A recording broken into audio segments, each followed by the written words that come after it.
Here is a question. Read it carefully and think about the answer. Let us solve it step by step. Let us first understand the key concept here. Amino acids found in proteins are stereochemically specific. With the exception of glycine, which has 2 hydrogen atoms on its alpha carbon and is therefore achiral symmetric, all naturally occurring amino acids in proteins are chiral at their alpha carbon. Reasoning: the amino acids incorporated into proteins by ribosomes are exclusively of the L configuration.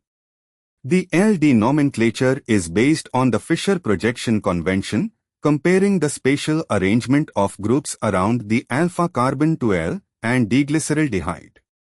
All proteinogenic amino acids, except glycine, possess the L configuration at the alpha carbon. Why other options fail? Option A: they are chiral, but they are not racemic. A racemic mixture contains equal amounts of both L and D enantiomers, but proteins contain only L amino acids.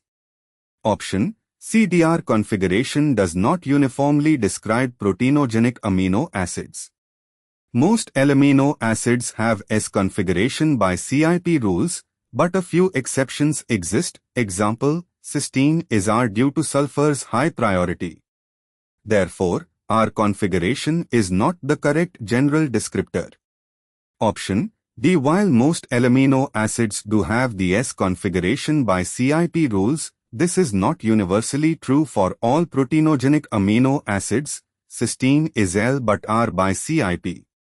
The classical and universally correct descriptor for all proteinogenic amino acids is L configuration, not S. The L configuration is the historically established and universally applicable descriptor for all amino acids found in proteins, except glycine.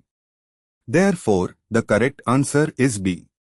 Therefore, the correct answer is option B.